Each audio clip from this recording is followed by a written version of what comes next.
جذبہ بھی ہو.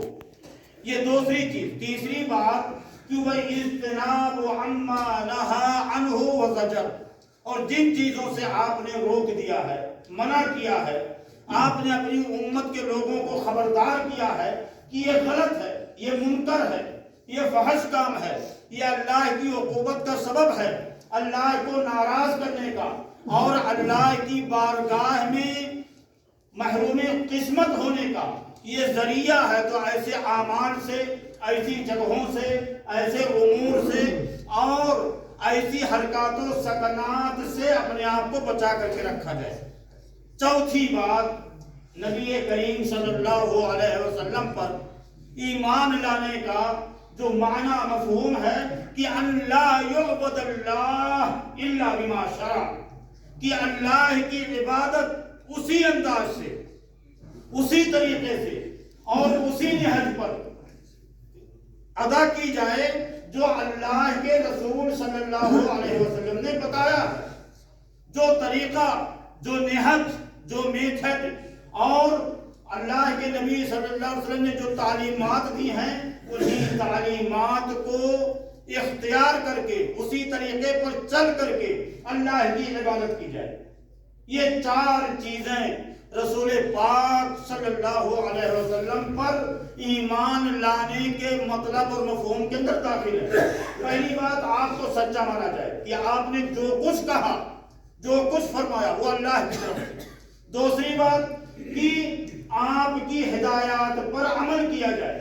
تیسری بات کہ آپ نے جن چیزوں سے روکا ہے ان چیزوں سے دوری اختیار کی جائے. اور چوتھی بات کہ اللہ کے عبادت کے تعلق سے ہمیں انہی تعلیمات کو فوکس کرنا ہے، اپنی توجہ مرکوز کرنی ہے جو تعلیمات آپ نے دی ہیں. آپ کے راستے سے ہٹ کر کے کوئی بھی عبادت اگر انجام دی جاتی ہے تو وہ عبادت کار ثواب نہیں بلکہ کار گناہ. اب آپ یہ بات اچھی طرح سمجھ چکے کہ اللہ کے نبی صلی اللہ علیہ وسلم کی حیثیت، مقام، درجہ، آپ کا رتبہ اور اللہ کی نگاہ میں، شریعت کی روشنی میں نبی پاک صلی اللہ علیہ وسلم کا مقام اور حیثیت کیا ہے. اللہ تعالیٰ نے قرآن کریم میں جا بجا ارشاد فرمایا، واضح کیا، اطیعوا اللہ واطیعوا الرسول. اے میرے بندو، اللہ کی اطاعت کرو اور رسول اللہ کی اطاعت کرو. کئی مقامات پر جا بجا کئی آیات میں اللہ نے اس چیز کا ذکر کیا. میں بات کروں گا، بات لمبی ہو جائے گی، مختصر بات کرنی ہے. دوسری بات جو میں نے قرآن کی آیت پڑھی، سورۃ الکہف کی آیت، فمن کان یرجو لقاء ربہ فلیعمل عملا صالحا. اے میرے بندو، آدم کے بیٹو، میرے نبی کی امت کے لوگوں، جو اللہ کے دیدار کا متمنی ہے، مشتاق ہے، اللہ کو دیکھنا چاہتا ہے، اللہ سے ملنا چاہتا ہے، اللہ کی بارگاہ میں سرخروئی چاہتا ہے، اسے کیا چاہیے؟ فَلْيَعْمَلْ عَمَلًا صَالِحًا. اسے چاہیے کہ وہ صالح عمل کرے، اچھا عمل کرے، نیک کام کرے. اور سارے ائمہ تفسیر نے بتایا کہ عمل صالح وہ عمل ہے ما وافق الکتاب و سنہ، جو قرآن میں اور حدیث میں بیان کیا گیا. قرآن اور حدیث میں اگر اس کی حجت، اس کی دلیل، اس کا برہان، اس کا ذکر، اس کا بیان نہیں ہے تو وہ عمل بظاہر کتنا خوشنما ہو، کتنا مبارک ہو اور کس قدر وہ ہمیں اور آپ کو لکھانے والا عمل کیوں نہ ہو، وہ عمل شریعت کا عمل نہیں ہے، وہ اجر و ثواب کا عمل نہیں ہے. فَلْيَعْمَلْ عَمَلًا صَالِحًا. اسے چاہیے کہ نیک عمل کرے. اور دوسری چیز، وَلَا يُشْرِكْ بِعِبَادَةِ رَبِّهِ أَحَدًا، اور اپنے رب کی عبادت میں شرک نہ کرے. وہ نیک عمل قرآن اور حدیث کی روشنی میں ہو اور اس عمل کو اللہ ہی کے لیے کرے، کسی غیر کے لیے نہ کرے. یہ باتیں میں نے آپ کے سامنے اس لیے رکھی ہیں میرے بھائی، میرے عزیزوں، میرے دوستوں، کہ یہ ماہ رجب کا مہینہ چل رہا اور ہم میں سے کتنے بھائی برادر، کتنے دوست احباب، کتنے متعلقین، اپنے حلقہ یارہ میں کتنے عزیز ماہ رجب کے تعلق سے بدگمانیوں کے شکار ہیں. یہ ماہ رجب کوئی نیا مہینہ نہیں ہے، یہ رسول اللہ صلی اللہ علیہ وسلم کے دور میں عہد مبارک میں بھی یہ مہینہ موجود تھا۔ اللہ کے نبی صلی اللہ علیہ وسلم کو اللہ نے خود قرآن کریم کے اندر یہ آہنگ انتباہ دیا، ان عدت الشہور عند اللہ 12 شہرا۔ اے میرے محبوب، اللہ کے نزدیک کل 12 مہینے ہیں۔ میں نے بتایا، کئی بار آپ کو بتایا، کتنے مہینے ہیں؟ 12 مہینے۔ اور یہ مہینے اللہ نے اسی وقت متعین کیے جس دن اللہ نے زمین اور آسمانوں کو پیدا فرمایا۔ یوم خلق السماوات والارض، اللہ کی کتاب میں متعین کر دیے گئے۔ اور پھر اللہ نے فرمایا منہا اربعۃ حرم، ان میں سے 4 مہینے حرمت کے مہینے، عظمت کے مہینے، تقدس کے مہینے۔ اور اللہ کے نبی صلی اللہ علیہ وسلم کی ایک حدیث آپ کے سامنے رکھوں گا۔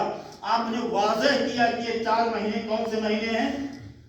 ہاں بھائی جی، کون سے مہینے؟ ذوالحج محرم، ذی القعدہ، ذی الحجہ، محرم اور ماہ رجب، ثلاث متتالیات، 3 مہینے لگاتار اللہ کے رسول نے فرمایا، ذی القعدہ، ذی الحجہ، محرم اور 4تھا مہینہ جس کو ہم رجب مضر کہتے ہیں۔ یہ 4 مہینے، ان 4 مہینوں کا ایک مقام ہے، ایک تقدس ہے۔ اللہ تعالیٰ نے فرمایا اور رسول اللہ نے بیان فرمایا کہ غلط کام کرنا، معصیت کا کام کرنا، گناہ کا کام کرنا کسی بھی مہینے میں، کسی بھی وقت، یہ غلط ہی ہے۔ لیکن ان مہینوں کے اندر خاص طور سے بندہ اگر کوئی گناہ کا کام کرتا ہے تو وہ گناہ چھوٹا گناہ نہیں رہ جاتا بلکہ بڑا گناہ ہو جاتا ہے، بڑا گناہ۔ اب اس مہینے کے اندر ہم اور آپ اگر اللہ اور اس کے رسول کی ہدایات سے ہٹ کر کے شرک کا کام کریں، بدعات کا کام کریں، تو یہ شرک، یہ بدعات اب ہمارے لیے، آپ کے لیے کل قیامت کے دن چھوٹا گناہ نہیں، یہ تو ویسے ہی بڑا گناہ ہے۔ کل قیامت کے دن ہمارے لیے پہاڑوں جیسا گناہ ہو جائے گا، پہاڑوں جیسا گناہ۔ اور ہم اور آپ بلا تحقیق، بلا کسی تصدیق کے، بلا تحقیق کے، بلا ریسرچ کے اپنے سماج، اپنے معاشرے میں دیکھتے ہیں لوگ کیا کیا اس مہینے کے اندر گڑ کھلاتے ہیں۔ پہلی چیز، کچھ لوگ اس مہینے کے اندر نفلی روزہ رکھتے ہیں یہ سمجھ کر کے کہ یہ سنت کا روزہ ہے، اللہ کے رسول نے بیان فرمایا۔ جبکہ اللہ کی قسم میں مسجد میں ہوں، امام شوکانی رحمۃ اللہ علیہ اور امام ابن الجوزی رحمۃ اللہ علیہ اور ان کے علاوہ بہت سارے علماء نے ماہ رجب کے یہ جو روزے رکھے جاتے ہیں اس نیت سے کہ یہ مریم کے روزے ہیں، مریم کے نام سے روزے رکھے جاتے ہیں، اور یہ سوچ کر کے کہ جو ایک روزہ 27ویں دن کا روزہ رکھے گا، 27ویں تاریخ کا، وہ ہزاروں لاکھوں روزے کے برابر ہے۔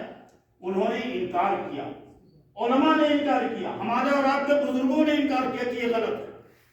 اور ایسے ہی اس مہینے میں خاص طور سے ایک نماز پڑھی جاتی ہے صلاۃ الرغائب، صلاۃ الرغائب، رغائب کے نام سے، یعنی پہلے رجب مہینے کے پہلے جمعہ کو 12 رکعت نمازیں پڑھی جاتی ہیں۔ علامہ ابن رجب حنبلی رحمۃ اللہ علیہ نے خاص طور سے ساری حدیثوں کو کھنگال کر تحقیق کر کے یہ ثابت کیا کہ صلاۃ